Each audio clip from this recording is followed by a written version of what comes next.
Hey guys, welcome back to Heroes of the Storm. Today I'm going to bring you a tips and tricks guide on Towers of Doom, the newest map. And basically what I'm going to do, if you haven't seen this series before, is I'm going to tell you how the map works very, very briefly. And then I'm going to go over some mechanics, some little things you can use, and some little tricks you can use about the map and the way the map's laid out to really take full advantage of it and to either survive or to get a kill, all that kind of stuff, and just kind of let you guys know about little nooks and crannies, little channels that appear, maybe things that you can blink over that you wouldn't otherwise think about, stuff like that. And the way we do it is we go from bottom to top, going from left and right and all that, and just getting all the stuff sorted. So the first thing I want to talk about is the mechanics. So the way this map works is you cannot attack what would normally be the positions of the enemy's keeps. If you look at the maps, there are no keeps here. You would expect to keep around about here, here, and here. That will be top, middle, and bottom lane, respectively. They don't exist. Instead, what you have is you have forts which cannot be destroyed. If you destroy an enemy fort, so say if you manage to sneak kill this one, all the structures will be demolished with it, and in place will be built friendly structures. Obviously, you can't destroy your own structures. And then if the enemy destroy that structure, that will be rebuilt as them. While you control any number of structures, in this case we control 4 because the core always counts as a structure on either team, so that's why we have 4 each. When we collect the altar, which isn't around at the moment, I don't think. Oh no, it's up here. So if you collect one of these altars and they spawn periodically, when you click it, it means that your cannons will fire. And when they fire, they will do 1 point of damage. Each structure will do 1 point of damage to the enemy's core. The first team to deal 40 points of damage to the enemy's core wins. There's different ways you can actually inflict damage. The altars making your structures fire is one of them. Killing the boss is another one that fires 4 shots. Getting mercenaries to go right the way to the enemy's base is another way to do it. But that you can't just like run minions in or run yourself in to inflict damage to the core. It doesn't work. To stop you doing that, there's this area here which is known as the kill zone. And you see these arms that are coming out of the floor. If you step, and it's the same on this on your friendly side as well, it's over here. If a friendly steps in it, nothing happens. If an enemy steps in it, all these cannons, which are indestructible, you can't fight against them, will open fire, and you'll last about 3 seconds and then you'll die. So you can escape, and of course if you have something like Uther's Divine Shield on, you'll be able to get a little bit involved in the map, in the fight there, but don't stay in there, you will just instantly die. If you could hear that, that will be the sign of the boss spawning. Now the boss is the Headless Horseman, and when he dies and when you claim the mercenary camp, nothing spawns, just 4 shots are pelted towards the enemy's core. So it's a nice little boost if you want to finish off the game, and it's surprisingly worth it. That's like 10% damage on the enemy's core. Really, really good. So let's go down to the bottom of the lane and let's start talking about this. So because of the way that from this point on the map, kind of like if you see where I'm selected here on the map, this arc on both sides where it is, it means the map's actually surprisingly small. And for such a small map, it is crazy aggressive. You can get behind people that are in defensive positions so well. The 2 gates are really quite far apart, as you can see here, in all of the lanes. So you are going to have a very, very easy time getting behind someone if they are being mildly aggressive. Look at that. That's almost like 2 screens worth of distance in top lane. So basically, if you're playing an aggressive champion and you want to go roaming and stuff, you really need to try and do so. So obviously, this is going to be the midway point. If an enemy has overstepped this line, it's an easy kill anyway, but you can probably get a kill even if they're like here. They have a fair distance to go before they're in range of the cannons, and one of the really cool things about this is this area down here. So because of the way the brushes work here, you can sneak all the way through here. You can even go into here if you think someone's going to come and scout you, and these bushes are rarely scouted. No one's going to want to face check these bushes. And then you can come up here, and then you're behind them, and they have no idea you're here. Likewise, you've got this little channel here if you want to escape and maybe dodge a few skill shots from someone trying to attack you from the top, but because it's so close together, you're still going to have a very difficult time getting away. So basically, it's an aggressive map.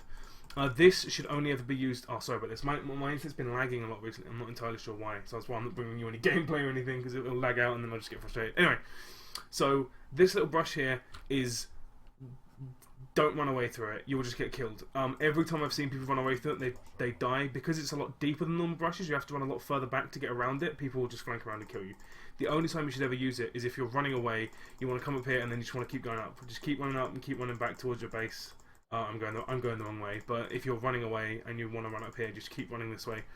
Obviously, if you are a gap closer, you can blink across here. Very nice little escape gap there. If you are desperate, you can run back through there.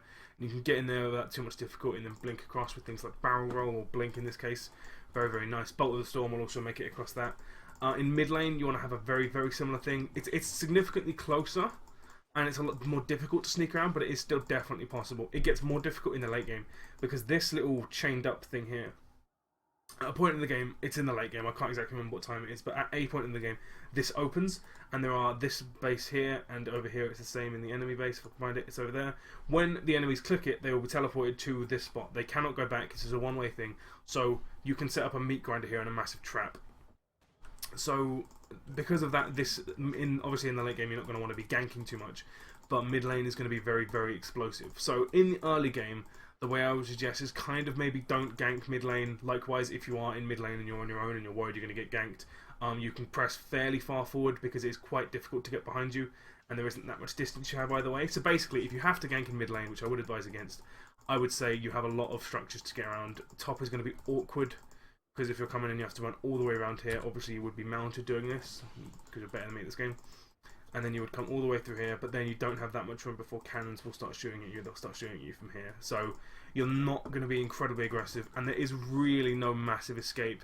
Obviously there's a very similar thing in top lane, but if you've made it back to here you should be safe anyway, because there's a you can just run back here to the safe zone. But if you are in serious trouble, you can blink over this wall here to make it into the safety of your structures. So that's mid lane. It's going to be the most difficult of all the lanes to gank, but it's still not incredibly difficult. A Kerrigan combo or a Zeratul burst or just Nova's got a lot of position here. You can go anywhere around here to really open up on them, so you're going to have a very good time ganking if you try and gank anywhere in this map. But mid lane's probably going to be the most difficult. Now, if you want an absolute ganker's paradise, like this is the best place anyone wants to gank ever, you want to go into top lane. And the reason for that is quite simple. You have all this space, all this room for activities to run through, and because of the nature of siege camps, you can stop people from being mounted. So for instance, if you're playing Zeratul, a really cool little trick, if you've been caught out, say here, and you're running back trying to escape, a really cool trick you can do if everyone's mounted is you know that they're in range. If you're, say, here or so, you can run back, quickly throw a singularity spike onto them, and then leave. That will aggro them onto the people that are chasing you, and then dismount them. And of course, because Zeratul has moves like Blink, he's always going to do better in unmounted versus unmounted fleeing. And likewise, you can do the same if you're fleeing through the bottom part of the lane. You can aggro the boss, and he'll aggro onto the red team. All kinds of good stuff there. A couple of really cool things to notice if you are being ganked in top lane. A few escapes you can make is come down here, which of course you really shouldn't do because it's a really awkward lane, but if you're somehow getting ganked from top, there is a whole different space here. Obviously you can be gap closed across this part here, and that's actually going to be quite an effective escape if you really want to, but if you've got a gap closer, you want to gap close into your base here. But if you're in an aggressive position and you're caught out, you can just blink across here. You'd be surprised how much that will help you. So if you accidentally find yourself getting shot by cannons or something, there's quite a lot of escape. There's actually quite a deceptive amount of escape on this map. A lot of people look at maps like this and think, oh, it's obvious. They, like you look at the minimap down here and you see like, well, there's no nooks and crannies, there must be nowhere for me to escape to. That's not necessarily true. You're going to be able to dodge a lot of targeted abilities and a fair few skill shots just by jumping over walls and stuff. But anyway, if you're going top lane, the easiest way it's going to be is just come through here, get behind them, and then go crazy on them. And even if you're here, they've still got a long way to go. Like if they're where I am, or they're where the minion wave is, they've got such a long way to go before they're in the safety of their cannons.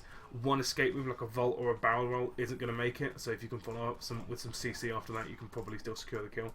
In other words, if you're not gank proof, don't try and be clever on this map. You will just get caught out and killed. A really awkward way, because of the way this map works, you can destroy top lane and then you have your fort in top lane and then they have their fort in mid lane. So this place is where battles happen, and I've seen that happen quite a lot. Battles happen here and battles happen here. Obviously this favours heavily the team that are defending because they can just hook people in. So if you have any displacement moves such as Tychus's grenade, Stitch's hook, or Reyna's knockback, or even like Kerrigan's primal grasp, if you can hook them into the kill zone, you can get kills so much. I think it works really well with concussion grenade. Things that enhance your knockback are really effective on this map.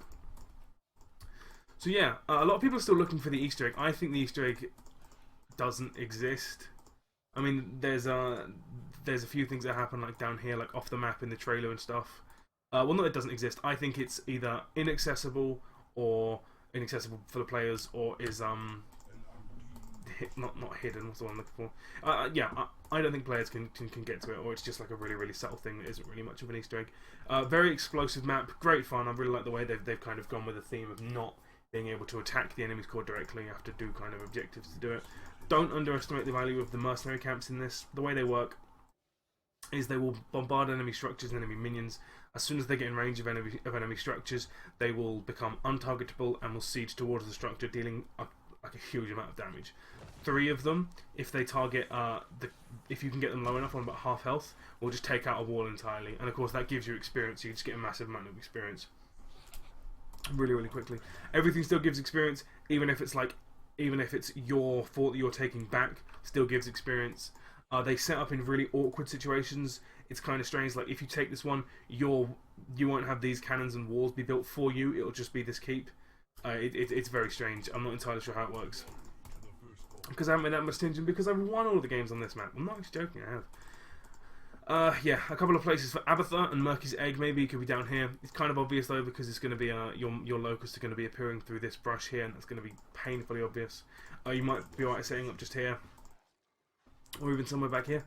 But the problem with this kind of stuff is it's so easy because the map is kind of squashed and is quite big in terms of, like, if you look at the area that you're actually going to be fighting in, it's quite large, but in a different orientation. Like basically, when you look at maps like Haunted Mines, and Haunted Mines is not a very good example, but if you do look at a map like that, you've got a lot of surface area, but the surface area is kind of long and thin. This one's very tall. And it's different like that, and as a result, players like Abatha are going to have a good time if they can start sieging a base, but are going to have a really bad time if they can't set up a position to start doing some damage. So anyway, that's it. So a couple of final tips I want to leave you guys off. Don't go in the kill zone ever. If you can, drag enemies into the kill zone because it's going to do so much damage. Sneaking a fort is always worth it because you can't damage the enemy core. Getting a fort is always really good. Don't be afraid to time attacks. Like for instance, if you're about to take an altar, don't take the altar if you have a Gazlo and a Sylvanas about to kill 2 forts, because then you get 2 extra cannon shots. All kinds of good stuff like that. Boss is incredibly valuable. Siege minions are incredibly powerful. Keep ticking over and go for ganks in the early game. The little lead you have in this, because there's no real way of getting massive amounts of experience quickly. Like for instance, you can get like 3 early kills, but it costs you a fort. That's not worth it. On this map, it kind of is. So, or depending on when you take it, obviously it's massively down to different like times and what's going on in the game. But try and gank. If you can consistently gank and you can consistently get some kills, you'll do really well on this map. I really like this map. I think it looks phenomenal. I love the sounds. I love the way the forts look. I love the idea of having a nexus which kind of feels like it's inside maybe a little bit. I know it's not because there's rooftops here, but with a different kind of aesthetic actually in the Hall of Storms, and as opposed to where the core is. I love the idea of having teleporters. I just think this map is awesome. I really like this whole structure to it. Yeah, I think it's a really cool map. I really hope they do more maps like this. I would love to see more maps that are themed. I think Diablo themed maps are amazing, and I really would like to see more maps that are like StarCraft and Warcraft and like Lost Vikings or whatever themed. And yeah, it's a really good map. Give it a go. If you haven't had a chance to check it out in a custom game. If you want to just check it out and have a go, try AI. You'll probably end up getting an AI game against it. But that'll be that. If I've missed anything, because of course this map is very new and there are a few things. If the Easter egg has been discovered and I don't know what it is, please leave a comment below. Let me know what it is. Thank you very much for watching. I have been Mr. G, and I will see you next time.